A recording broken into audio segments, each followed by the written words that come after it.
नमस्कार। हिंदुत्व हेराल्ड के अंदर में आपका स्वागत है। हमारे जो प्रधानमंत्री आदरणीय नरेंद्र मोदी जी, उन्होंने बिल्कुल सत्य कहा था कि भारतीय राष्ट्रीय कांग्रेस अब माओवादी नक्सली कांग्रेस बन चुकी है। राहुल गांधी एयर पोल्यूशन पर बैठक कर रहे हैं और फिर अचानक बैठक का मुद्दा ही बदल जाता है। Last protest that's happened and it became, very. Why would they criticize this? But because there was detention, sir, There was detentions, of that is something I should be citizens raising an No one important protesting point. should be detained. कुख्यात नक्सली हिडमा के समर्थन में नारे लगाने वाले लोगों के गिरफ्तारी का मुद्दा उठ जाता है। ये राहुल गांधी का वो है विचार है कि नक्सलियों के समर्थन में नारे लगाए जाए और राहुल गांधी अर्बन नक्सलियों के बीच में खड़े हो जाते हैं जाकर के। और आपको जानकर के बहुत आश्चर्य होगा कि छत्तीसगढ़ में कांग्रेस के 12 नेताओं की हत्या, एक दो की नहीं 12 नेताओं की हत्या इसी हिडम्मा ने की थी, जिसके समर्थन में राहुल गांधी जी जाकर खड़े हुए। यानी छत्तीसगढ़ के पूरे कांग्रेस की लीडरशिप को हिडम्बा ने खत्म किया था। इसमें शुक्ला बंधु से लेकर के महेंद्र कर्मा जैसे बड़े नेता शामिल थे, लेकिन फिर भी राहुल गांधी हिडम्बा के साथ खड़े हो गए। इसे हर हाल में प्रधानमंत्री बनना है, चाहे इसके लिए कुछ भी करना पड़े, चाहे लश्कर तैयबा का समर्थन ही क्यों ना करना पड़े। ये राहुल गांधी की फितरत है। अब ये जो लोग हैं जो हिडम्बा के समर्थन में हैं, इनका नारा क्या है, क्या चाह रहे हैं? हर घर से हिडमा निकलेगा, हर घर से हिडमा निकलेगा, कितने कन्हैया मारोगे, हर घर से कन्हैया निकलेगा, हर घर से जादू निकलेगा। हिडमा को लाल सलाम, लाल सलाम, लाल सलाम, इसकी शक्ल को लाल सलाम, लाल सलाम, लाल सलाम, इसकी शक्ल को लाल सलाम, लाल सलाम, लाल सलाम, हिडमा को भी लाल सलाम, लाल सलाम, लाल सलाम। कि कितने हिडमा मारोगे, हर घर से हिडमा निकलेगा। पहले अफजल निकलता था, अब हिडमा निकल रहा है। अर्बन नक्सली अब माओवादी आतंकियों के लिए रोने लगे। इन देशद्रोहियों को दर्द तब नहीं हुआ जब इसे माओवादी वामपंथी आतंकी हिडम्बा ने 17 सीआरपीएफ जवानों की हत्या की थी अंधाधुंध फायरिंग करके। ये देश थूकता है इन अर्बन नक्सलियों के देशद्रोहियों के मुंह पर। लेकिन याद रखना, अमित शाह जी ऐसा बांस डालेंगे कि कोई भी कम्युनिस्ट नक्सली हथियार उठाकर जंगलों में आतंकवाद नहीं फैलाएगा। कम्युनिस्ट माओवादी पार्टी देश में सबसे बड़ा ढाई मोर्चा गैंग है जो 100% विदेशी फंडिंग से चलता है। इसे पूर्णतः मिटाना ही होगा। और अब देखिए, लोगों ने कहना चालू कर दिया कि जिस तरह से हिडम्बा के सपोर्टर्स कह रहे हैं कि कितने हिडम्बा मारोगे, हर घर से हिडम्बा निकलेगा, तो लोग कह रहे हैं। आपको क्या लगता है जो हिडम्बा को लेकर जो वो इतनी सारी चीजें चल रही है कि तुम कितने हिडम्बा मारोगे, हर घर से हिडम्बा निकलेगा? तो यही तो हम लोग का भी स्लोगन है भाई, बस जस्ट इसका विपरीत है। जिस घर से भी हिडम्बा निकलेगा उस घर में घुसकर मारेंगे। वो कोख नहीं पलने देंगे जिस कोख से हिडम्बा निकलेगा। ये देश रामकृष्ण महाराणा प्रताप शिवाजी का है, यह अफजल गुरु का नहीं है, हिडम्बा का नहीं है, कसाब का नहीं है। हमने कसाब को भी आज़ादी दी है, हमने अफजल को भी आज़ादी दी है, हिडम्बा को भी आज़ादी मिली है। और हिडम्बा के नाम पर जो ये स्लोगन लेके चल रहे हैं, आज ये इंडिया गेट पर जो कर रहे थे और कानून के आंख में मिर्ची झोंक रहे हैं, आप कानून पे वार कर रहे हैं, तो हम पूरी सख्ती से शासन और प्रशासन के साथ है। अगर इस देश के शासन और प्रशासन के साथ कुछ भी बदसलूकी वो करते हैं तो हम सभी युवा उसको बम्बू करने का काम करेंगे। जितने हिडम्बा निकलेंगे घर में घुस करके मारेंगे, ये इनको वो जवाब है उस चीज का।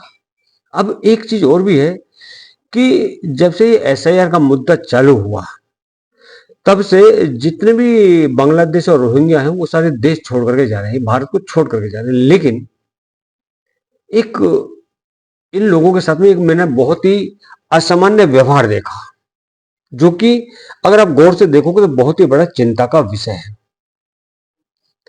भारत के अंदर में अवैध घुसपैठ कोई नया विषय नहीं है, नई चीज नहीं है, लेकिन हाल ही में जिस तरह से अवैध बांग्लादेशियों को लेकर का माहौल बना, उसमें एक बेहद दिलचस्प बात सामने और चिंताजनक बात सामने है। वो बात है कि विस्थापित दिख रहे अवैध बांग्लादेशियों के चेहरे पर जरा भी चिंता की लकीर नहीं है।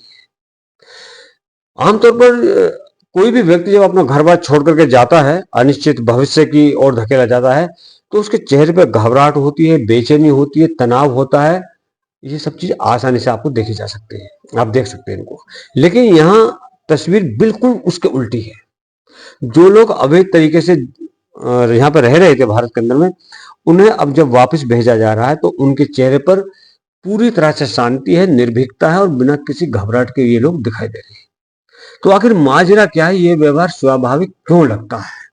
बात तो ये सोचने वाली है। पहला जो मेरा अपना विचार है, और मैं जो विचार रख रहा हूं ये बड़े तोल करके रख रहा हूं, बड़े सोच समझ कर, कोई ऐसा नहीं है। मुझे लगता है कि इन लोगों को पहले से पता है कि ये फिर वापस भारत में लौट आएंगे।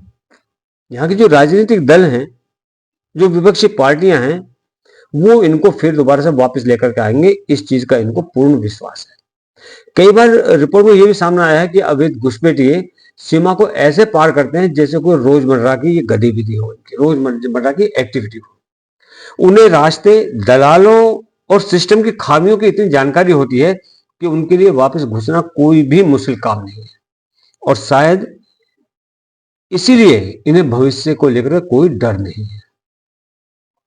अब दूसरा क्या है कि क्या इन लोगों को किसी बड़े नेटवर्क का समर्थन मिल रहा है? अवैध घुसपैठ जो है वो सिर्फ अकेले व्यक्तियों का निर्णय नहीं होता। जो आते हैं, जो घुसपैठ करते हैं, वो केवल उनका ही अपना निर्णय नहीं होता, बल्कि इसके पीछे संगठित गैंग, मानव तस्करी नेटवर्क और कुछ राजनीतिक स्थानीय समर्थन भी हो सकता है। क्योंकि इस स्थानीय राजनीतिक समर्थन के बिना कोई भी घुसपैठिया देश के अंदर नहीं आ सकता, ये निश्चित है। अगर किसी व्यक्ति को पता हो कि वह अकेला नहीं है, उसके पीछे पूरा तंत्र खड़ा हुआ है, तो डर स्वाभाविक रूप से कम हो जाता है उस व्यक्ति का। इसलिए इसके पीछे जो स्थानीय राजनीतिक दल हैं, उनका भी कहीं ना कहीं उन लोगों को भरोसा है कि वो साथ देंगे। क्या ये घबराहट जो है, ये ना दिखना एक रणनीति है? कई लोग कभी कभी जानबूझकर खुद को शांत दिखाते हैं ताकि उन पर शक कम हो और उन्हें सहानुभूति मिले।